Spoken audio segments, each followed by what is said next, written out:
Thanks for joining us. This is our extended interview with Dan Lear, the resident legal mind at Gravity Legal. The first part of this video is from our GNGF Live, which premieres every other Wednesday. The second part here is this bonus extended interview where we dive more into the payment challenges that law firms face and how Gravity helps solve them. If you already saw the live, I'll put the timestamp to the exclusive extended interview below. So be sure to like and subscribe to follow along with all of our great conversations on legal marketing and the business side of running a law firm. And to watch this video on your platform of choice, you can find everywhere we stream at gngf.tv.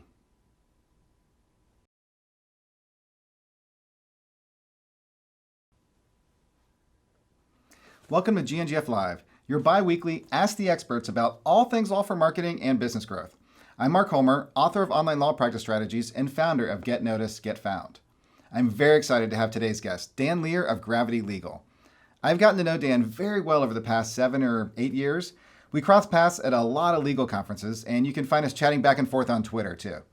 When Dan Lear was with Avvo, I spoke at a Lawyeronomics once where Dan gave me one of the nicest, warmest introductions I've ever received. He also contributed a chapter to the last 2 editions of our book, Online Law Practice Strategies. So I'm honored that he agreed to be interviewed on our GNGF Live show today.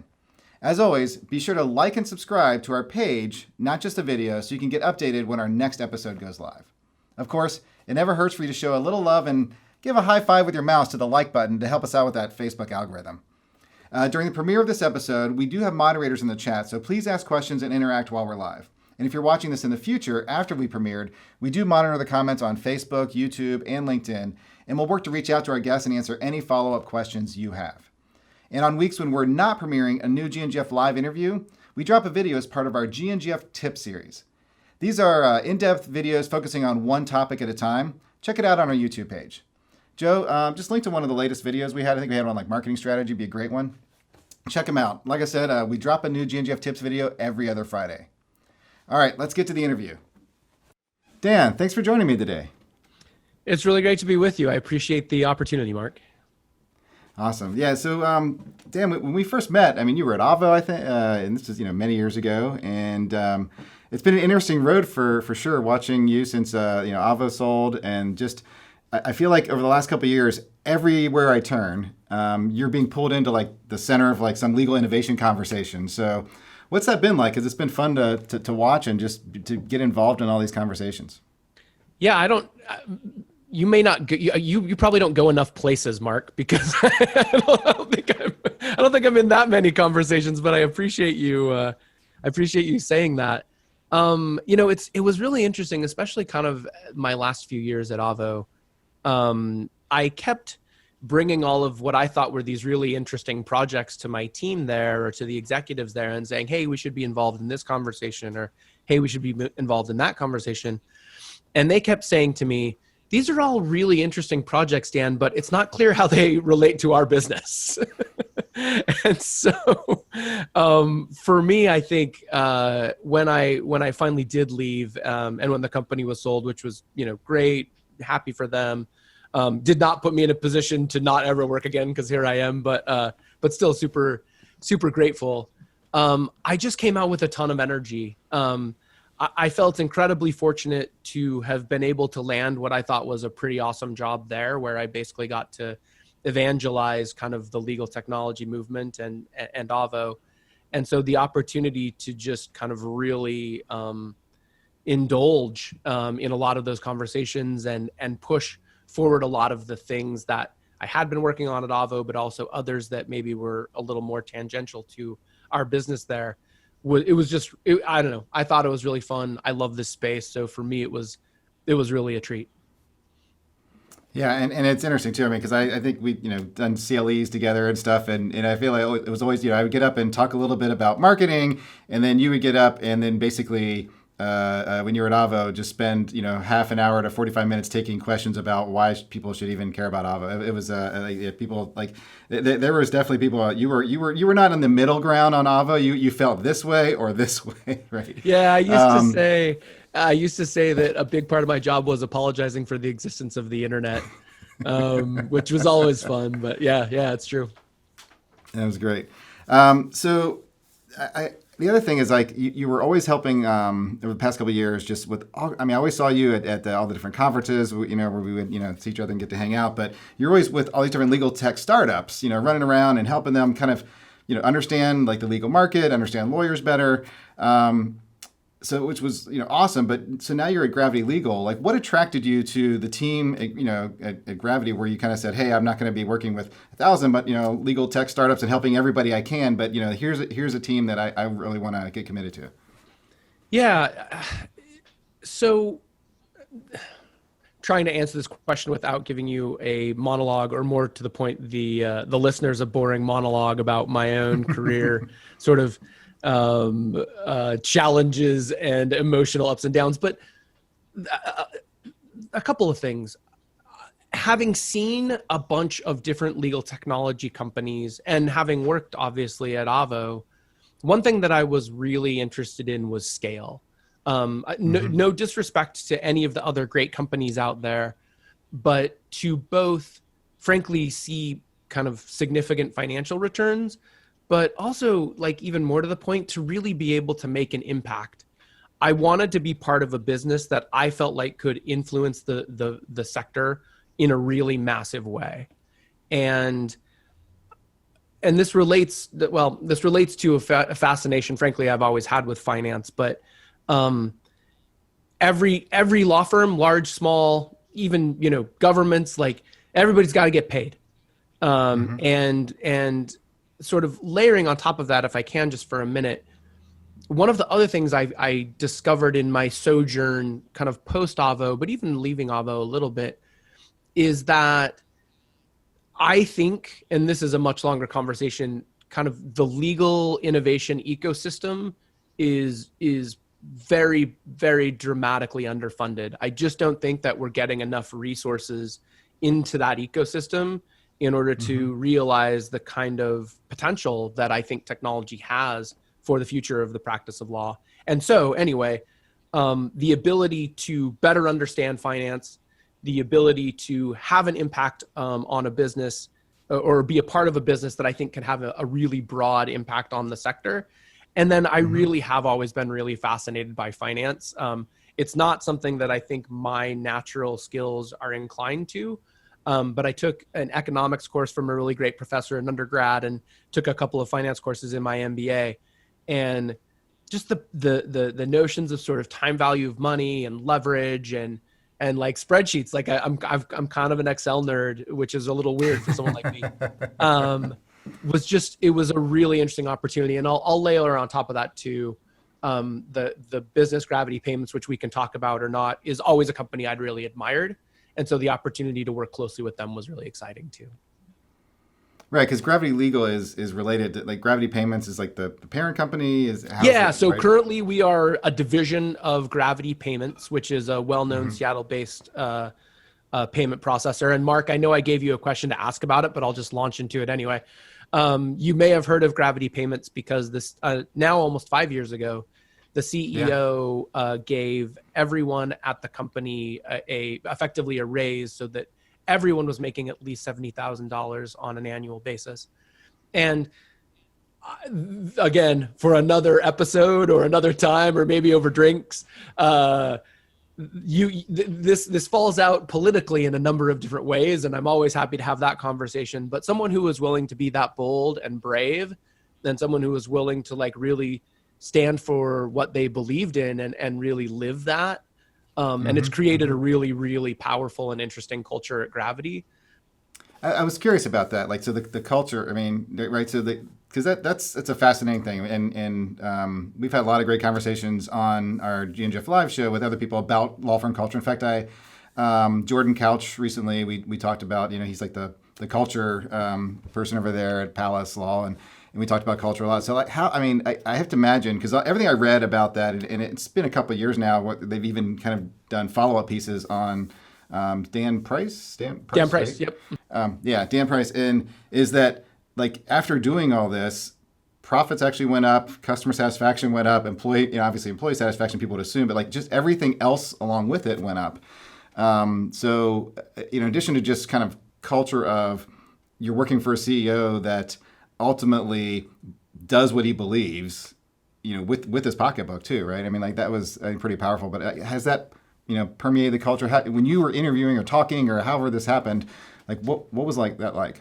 Yeah, it's super, like lots to say here, and I'll try to keep it relatively brief. Man, lots to say. I mean, I'll just give you one really interesting piece that I think as a digital marketer you'll find interesting, or as a marketer in general. So they were completely so Dan had made this decision. He'd always been interested in kind of wealth inequality. And so he'd made this decision about the business at some point, and they invited like local press, like the Seattle Times or whatever. They had no idea that this step was going to have the kind of impact that it did. Like and one of my colleagues that I work with now at Gravity Legal worked fairly closely with Dan and really does a lot of the kind of strategy for Gravity payments, or had historically done that. And he said, like, if we had been prepared to harness even 10% of the visibility that this opportunity brought to us, it would have dramatically even more changed our business. So like, I just as one like really interesting, I mean, they told me crazy stories about this. Dan Price flew out to New York to be on the Today Show, and Good Morning America showed up at the airport to try to basically steal him from the Today Show, like get him into their car, so that like, as if like he'd show up and be like, wait a second, this isn't the Today Show. But anyway, the craziness is about that is just really interesting too. But I mean, to answer your question, I think they also made some really smart business decisions, and I think they have continued to do that. But it's also this weird chicken and egg thing about when you invest in your people, do they therefore feel more inclined to invest in you? Again, just like one, I'll share two other like more specific examples. We're borrowing a lot of the kind of playbook for sales from the Gravity Payments team, and I've actually had a conversation, and I get shout out if people want to listen to it. I've started a podcast called Financially Legal as part of my work at Gravity, and I actually did an interview with Dan Price, and we talked about kind of sales incentives and how you create a culture that isn't, particularly a sales culture that isn't driven purely by sales incentives, and really a situation in which they say, we actually leave money, we leave prospective customers on the table because we're not willing to do things in bringing them into our business and making them partners of ours as customers that other payments processors, other competitors are. And he said, and we know that costs us business, but the other thing is people stay with us.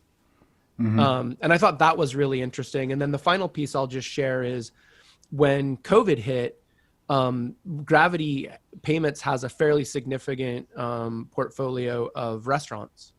And so that's obviously been really hard on their business.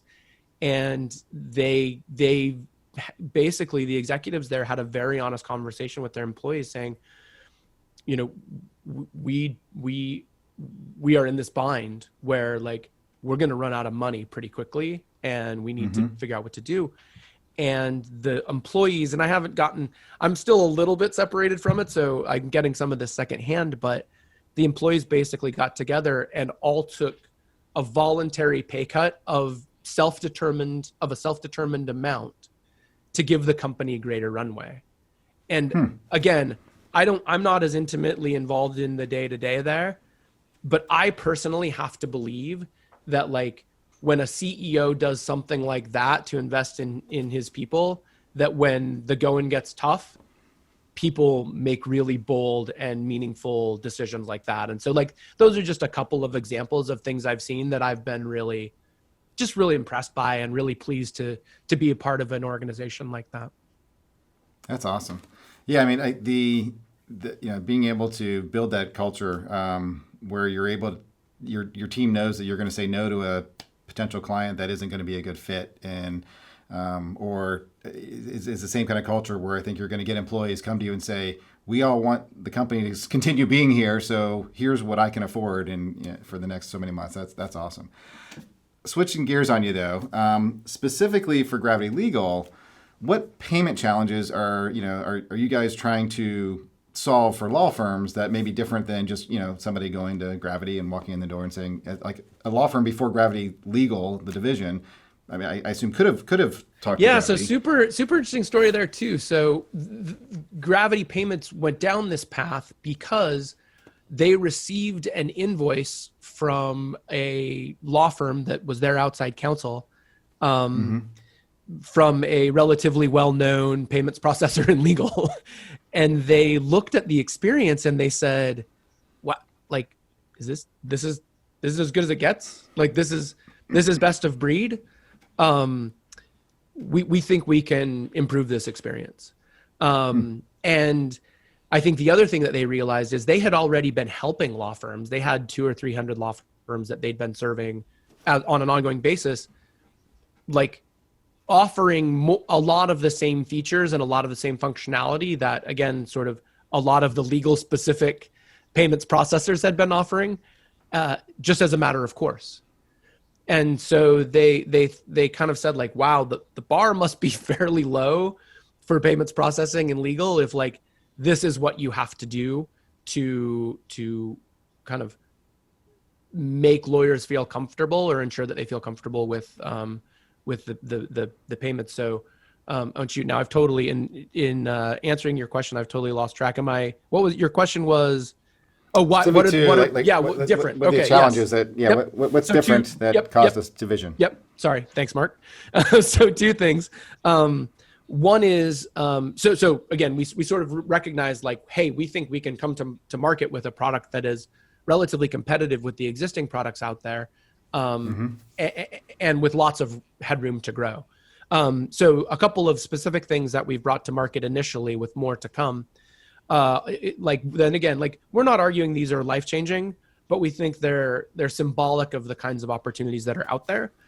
One is nearly all, I haven't done a universal survey, but nearly all payments processors in legal or payment processors in legal cannot allow a client to pay both an outstanding trust, kind of fulfill a trust request, and pay outstanding costs for operating fees through one payment link. You have to normally either send two invoices or at the very least two separate payment links. And that's just like a bad customer experience, right? Like, they don't understand the difference. They don't understand why trust accounting and that shouldn't be their problem. And so the opportunity to just so we have a technology that allows you to send one payment link. And if you want to route $500 of that to trust and $1,000 of that to operating, you have to put that in upfront, of course. That can all be done automatically. And we're taking all of the fees out of the operating account. It's all done in compliance with the rules of professional conduct.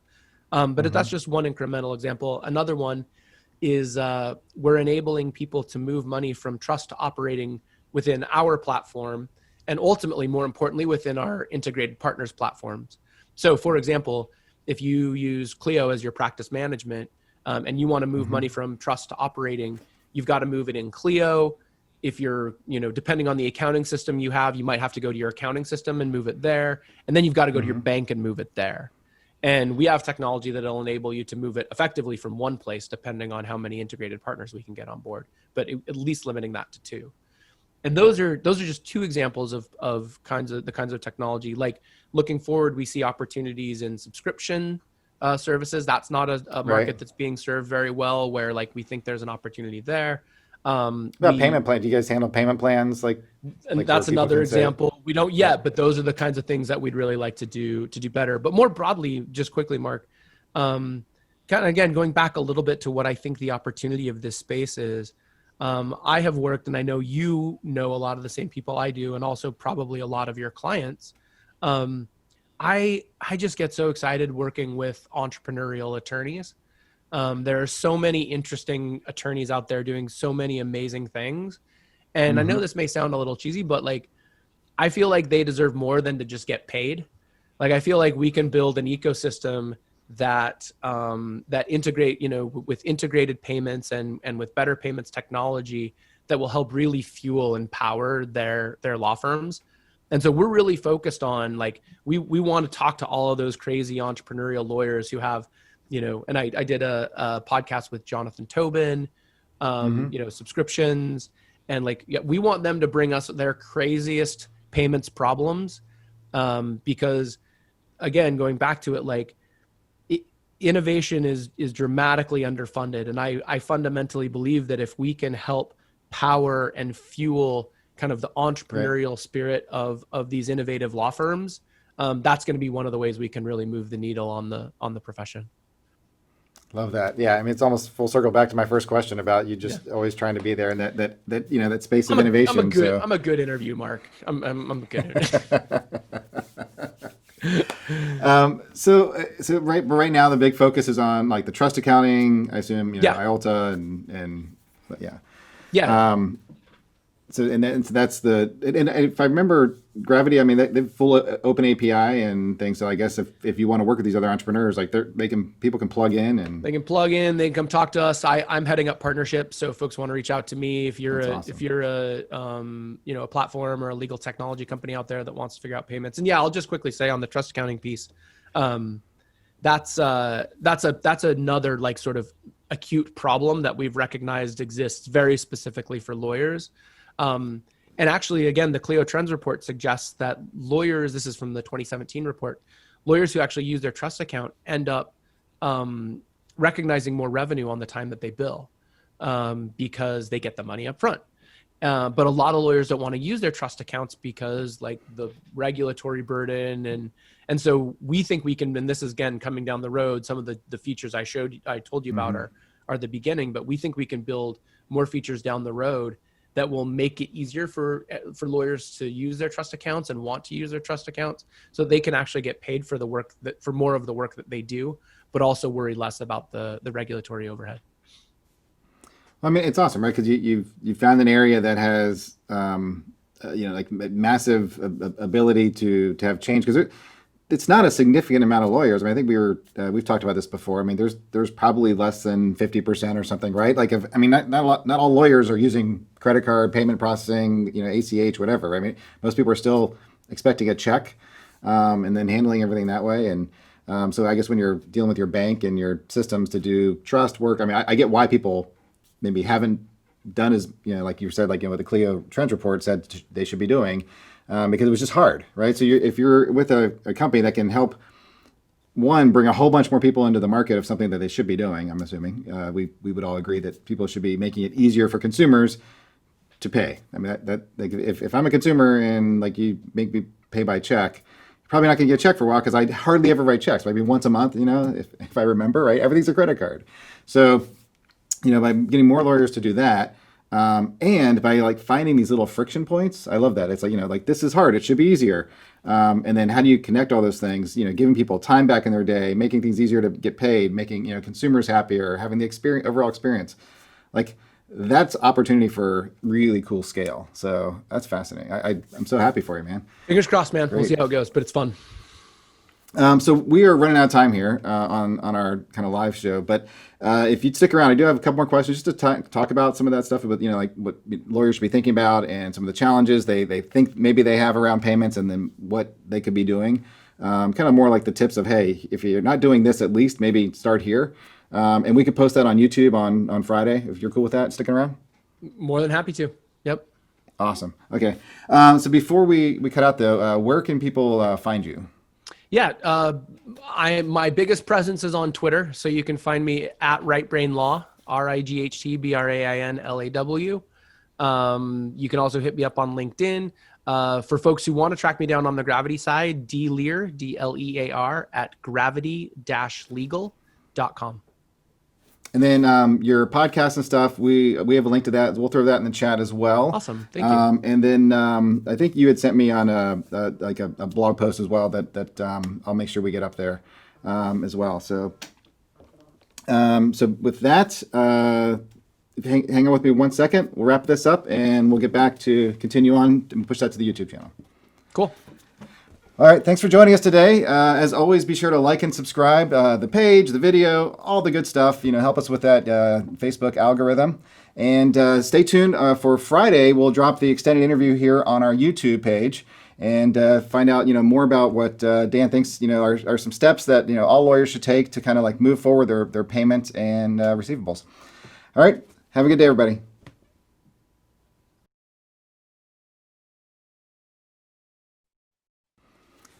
All right. Thanks for sticking with us, Dan. So I did want to talk a little bit further because, like in marketing, we're always talking about, we're kind of crossing that point where we, kind of go marketing into business process right in the beginning there and consumer experience. And, I've been on other panels with, like legal technology, legal payment vendors and stuff, right? And I'm always surprised by a little bit of the pushback, right?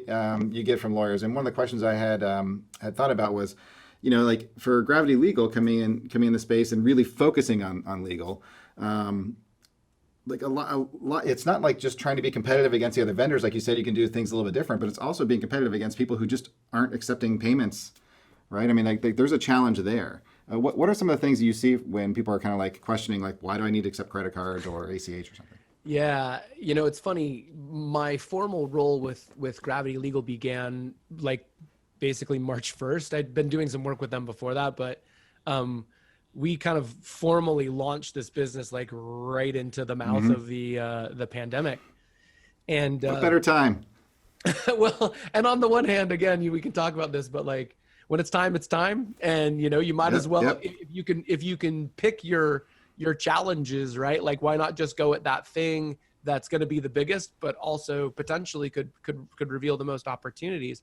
And again, if we'd had our game on a little better, we might have been able to be more successful. But one of the very first one of the very first conversations we had was a fellow who called us up and said, "Hey, so I'm a lawyer, solo practitioner. The great news is my clients are still paying. I still got plenty of work. Like everything's awesome. The bad news is I've never accepted electronic payments, and I'm in California and am currently sheltered in place. And all of my checks are going to a PO box to which I don't have access. So can you help?" And it was like, I mean, like if you needed ever a better example about why you might want to, even if you don't like use it on an ongoing basis, you might want to be ready for that. And more to the point, like may want to condition your clients to expect it. Like that's a perfect example of, I mean, just as like a best business practice from a redundancy perspective, like why not just have that in place? I think you've heard these too, Mark, it's expensive, objection. Right. Again, the Clio 2019, I believe it is, Clio Trends report says that lawyers who accept electronic payments get paid like, I think it's some significant portion gets paid within the first 24 hours. And I think it's like 80% gets paid within the first week. So again, like from a cash flow perspective, why wouldn't you want to have that money for again, particularly in a time like now when everything like again, I was involved in another deal that kind of stretched into COVID, and unfortunately, the deal ended up getting shut down. And we're not even sure that the money wasn't there. It was just like people were like, "Oh, I'm so nervous. I don't know what to do. Like I've gone into sort of like, hibernation mode."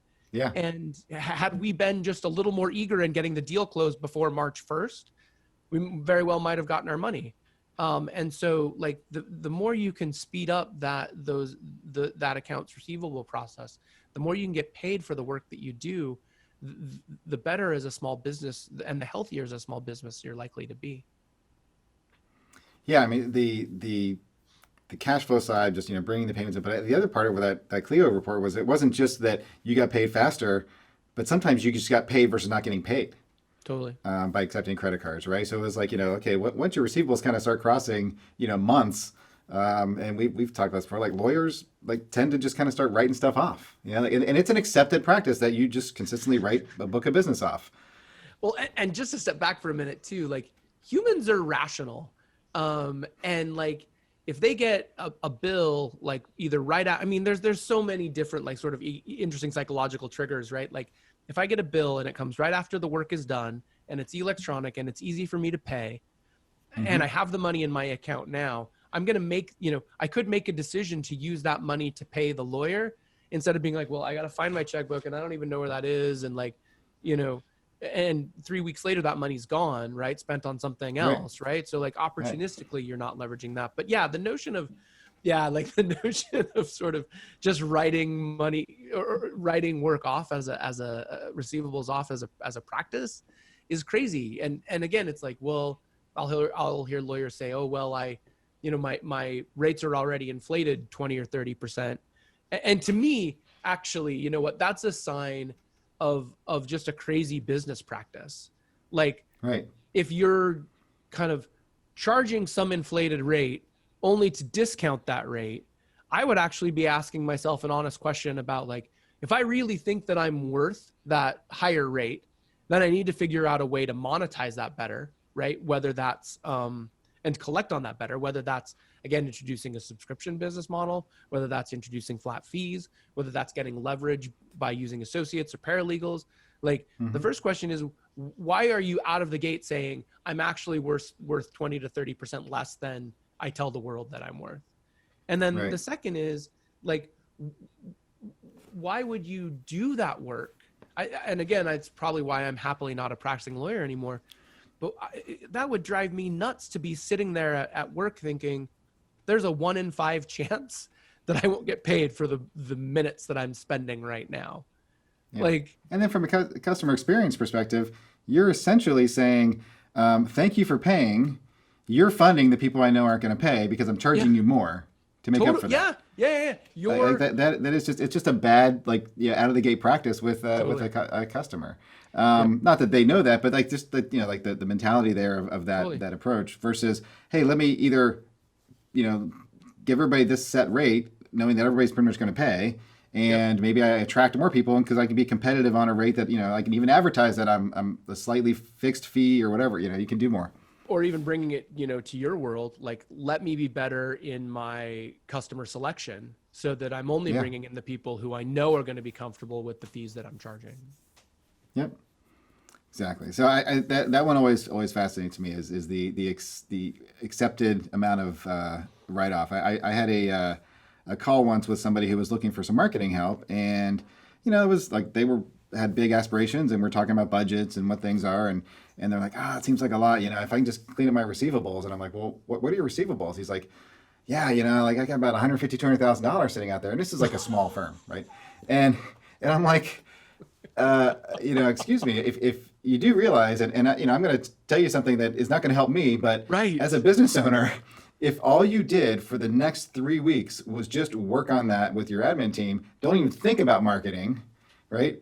You're going to be so much more comfortable with, even if you do write off 20, 30%, I mean, you're going to collect over $100,000 that, like pay a bonus to somebody, make your employee happy, and then call me about the marketing work, right? Totally. And that's not uncommon, right? And so like this is where I love like the payment stuff, where if you make it, in the fact that you guys are going to go in there and keep trying to reduce those friction points to make it just so easy for somebody. So like all these little arguments, we just keep rubbing them away until it's like you just have to do it, and it's all connected within the ecosystem of other legal technology. I mean, the people that are starting to adapt. I mean, we had an interview with Erin Gertzensang. Oh yeah, awesome. She was talking about how like legal technology, she kind of started doing a little bit to be selfish because she just wanted more time back. And she's like, well, I heard like I could get some time back here and I get some time back there. And she goes, now, like, I'm addicted to it because it's just, I run my practice so much better that my clients have a better experience. I have a better experience. Anybody who works, like it comes full circle to this whole ecosystem of legal technology, making it better on both sides. Not just like legal payments, right? It's not just being selfish and getting payments for the lawyer. It's making it easier for the consumer. So yeah, I love stuff like that. Absolutely. Yeah. And there's another Clio Trends report too, that again, I'm not going to remember what year, but where they said like, shout out, I think, to Nika Kabiri. I think she did some of this research, or maybe not, I can't remember, but like 50% of consumers who have had a legal issue in the past few years, like might not even consider working with a lawyer who doesn't take electronic payments. So like, right. Yeah. Yeah. I mean, the consumers are experienced to be able to pay everything on their phone now. So why would you change that? You force them to bring you an envelope of cash or write you a check. It's crazy. All right. Well, I appreciate you spending some extra time with me today, and like I said, we'll push this up to our YouTube channel. And man, it's always a pleasure talking to you. And I'm, usually we see each other 4 or 5 times in the spring at legal conferences, but this spring, unfortunately, it's just been all Zoom calls. So. Well, I get to see your office. You get to see this is actually technically an office. This is not my home. It's a neighbor's home that's vacant where they let me come and work, but you get to come into my world. I get to come into yours. There we go. There's a weird level of intimacy that's kind of interesting. So it's been a pleasure, and I appreciate the opportunity to chat with you. Awesome. Well, thanks, Dan. Yeah. All right, everybody. Thank you for joining us, and be sure to like and subscribe. Help us with that YouTube algorithm. Hit a like button, and have a great day. Hey, what's up? I'm Josh. Thanks so much for joining us. If you feel like you learned something today, think of how beneficial it would be to chat with myself or another one of our marketing consultants one-on-one. Go ahead and visit our website to schedule your free consultation. It only takes a minute.